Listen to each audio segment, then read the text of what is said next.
Hello friends, today we are back with paintings 11, 12, and 13. And we have a little bit of a theme going on with these three. If you notice, they're each pretty similar. I used very similar techniques and compositions for the most part. I wanted to work in a bit of a theme because working in a theme gives you an opportunity to kind of develop a process. You know, if you're trying to reinvent the wheel with every single painting, then you don't get a lot of time to really focus on a specific technique or set of ideas and see how you can develop those. So that's what's going on here. I am basically drilling it down into these very simple landscapes with the large skies.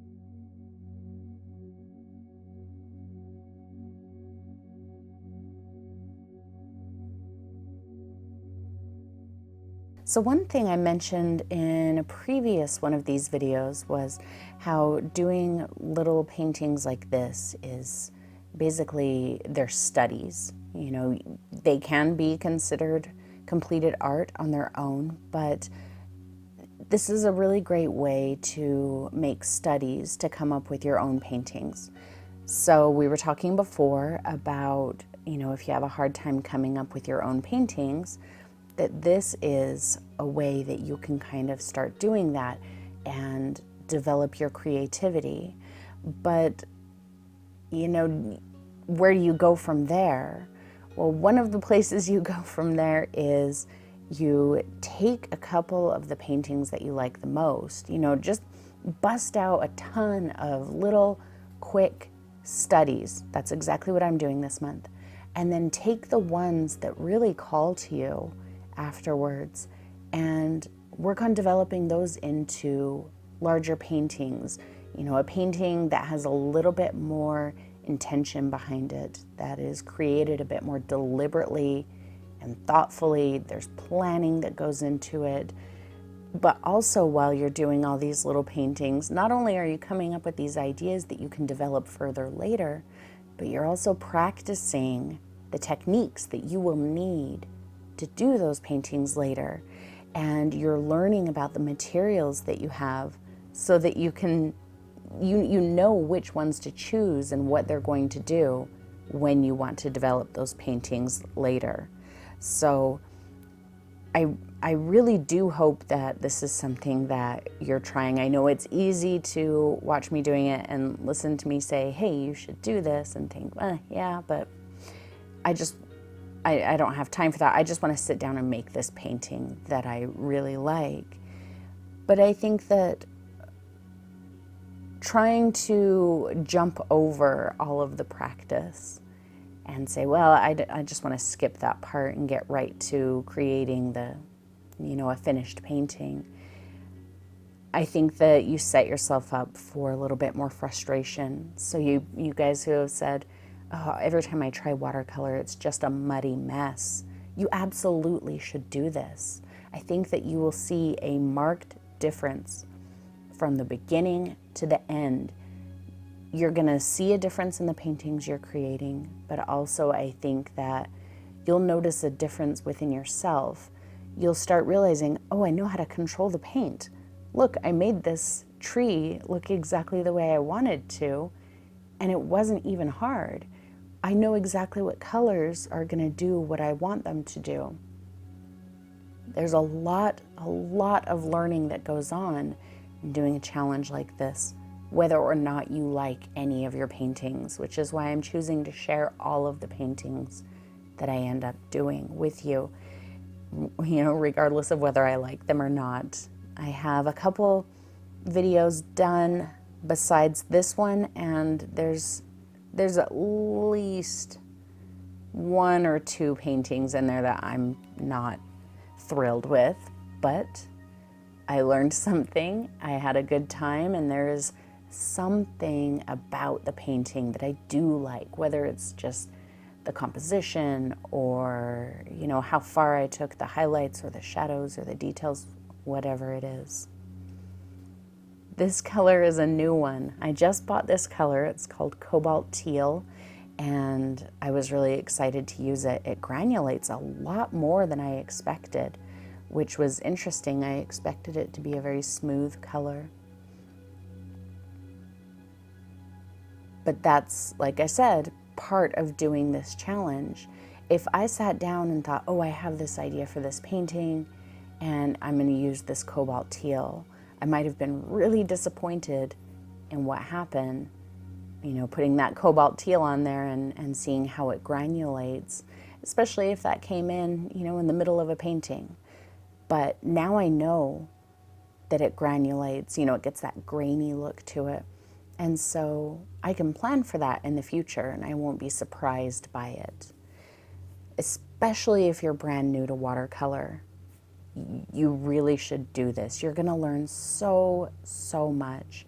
The key to this challenge though, and it doesn't have to be 60 paintings in 30 days, whatever sets some kind of a challenge. The key to the challenge is that you can't be critical of yourself. You're not allowed to experience frustration. You have to figure out how to put that aside. If you're looking at your painting and you're like, well, this just looks terrible, then it can't get any worse. Just keep going. You can crumple it in a ball and throw it in the garbage when you're done, but finish it. And then, actually don't crumple it up and throw it away. Just put it somewhere where you don't have to look at it if you hate it. You don't have to show it to anybody. And the reason I say to keep it is so that when you complete your challenge, whatever that is, you can sit back and you can see where you started and where you finished, because that is going to be really where you start to see the improvement and the growth.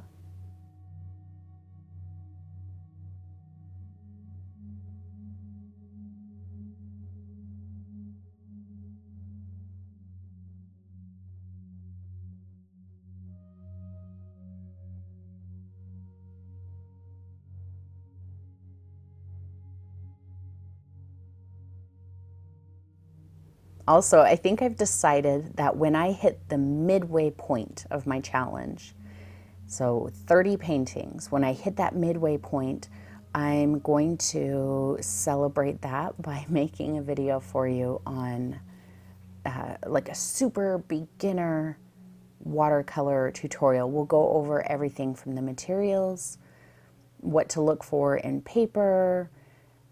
We'll go over everything. I'm pretty much going to make a video as if the people watching it have never even looked at watercolor before. So it's going to be super basic.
So when you're doing these studies, the reason it's important to overlook the things you don't like is because, first of all, it's a study. It's not a completed painting.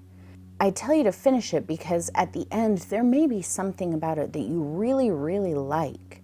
And so let's say, for example, that I decided I really, really like this painting and I want to develop it into a larger painting. There are definitely things about this one that I'm working on here that I don't like. For example, I think that my color scheme got real crazy. There's no harmony between the sky and the ground, and that's because I used a color that was completely unrelated, that cobalt teal.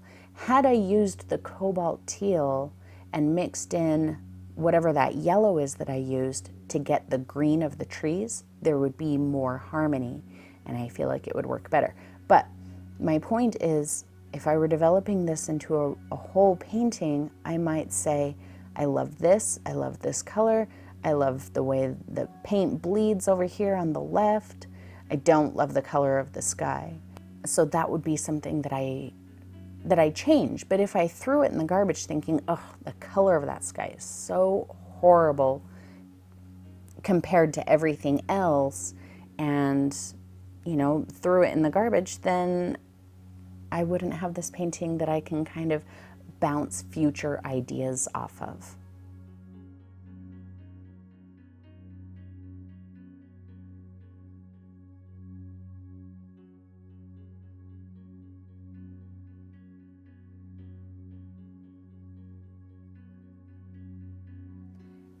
And here is our last one. Again, just like a couple videos ago or last video, I have no idea where I am in this challenge right now. But I am treating myself in the last painting of the day with a color palette that is very pleasing to me. It's a very comfortable palette for me, and it's a lot of blacks and grays, and, you know, that's how I like to paint. So I like to get the bright colors out of the way at the beginning and then relax into a pleasing color scheme for myself. You have to find ways to reward yourself when you're doing a challenge, especially if you feel like that challenge is a bigger bite than you can chew, which I may or may not be feeling. But I'm trying to find little ways within that challenge to give myself a little bit of a reward while still completing the challenge. This one got a little more abstract too, which is also something that I really enjoy.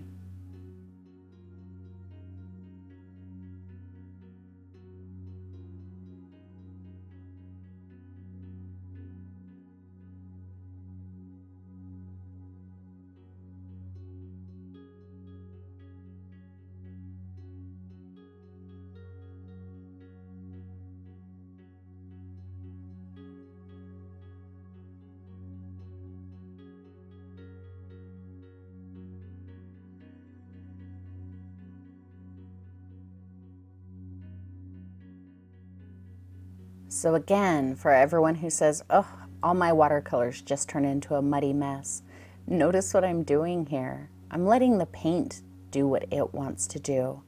You know, I put it down and then just kind of encourage it to flow in different ways. But my brush, I'm not swiping the paint around and trying to put it where I want it.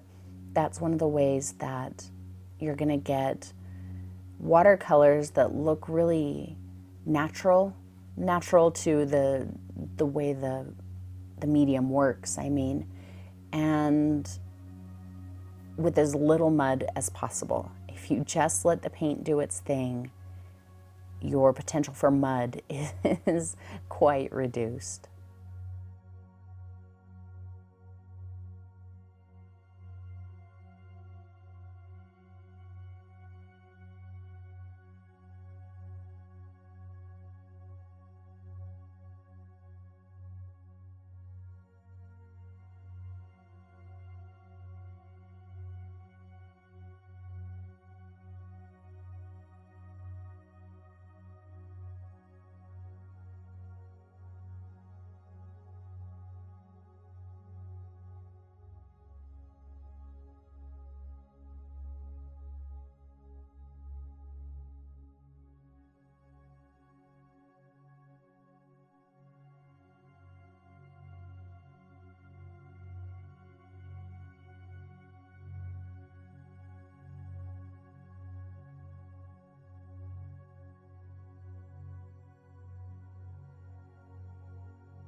You know, the old saying about watching paint dry being boring.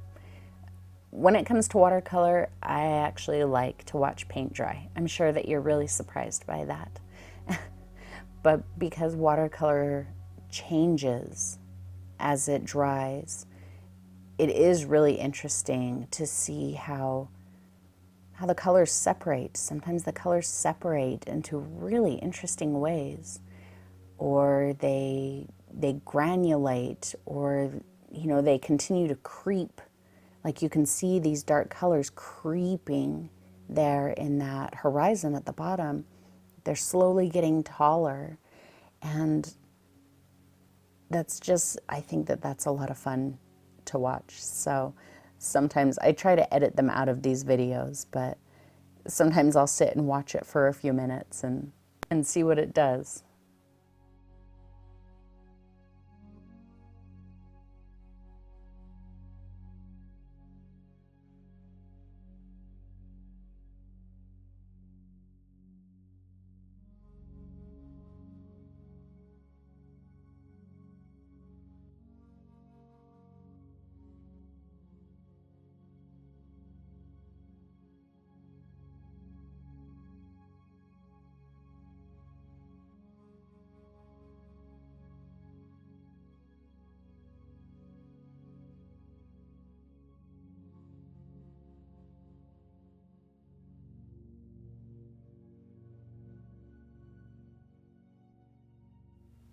And I remember at this point, I wasn't so sure that this was turning out at all. I thought, I don't know, this one's weird. This tree looks out of place and kind of dumb. But like I've been telling you, I just kept going, because if it already looks like garbage, it can't look worse. So there's, you know, no damage in continuing. Nobody has to go to jail for having an ugly painting.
And now it's dry, and of course I'm gonna add some gouache, because I love adding white gouache and painting in the negative, especially. Negative painting in watercolor is so much fun. I've heard people say you should never use white paint when you're doing watercolor, that you should let the white of the paper show through. And I don't really like nevers. You know, somebody says never do it that way, then I'm gonna do it that way and see if I like it that way. And if I don't, then I won't do it that way. But I don't like never. And so I'm sure there's somebody out there whose skin crawls whenever I put white gouache down, because they've learned never put white on a watercolor painting. But I love what it does, and I love the way it looks, and I'm gonna keep doing it. So I haven't had anybody yet tell me, oh, you shouldn't do that, but I'm gonna keep doing it. So if you have had, you know, lessons told to you before, never do this, always do this, do stop and ask yourself why, and then try it out and see if it's something you like, because, you know, maybe it'll become part of your personal style. Who knows? It depends on what you do with it.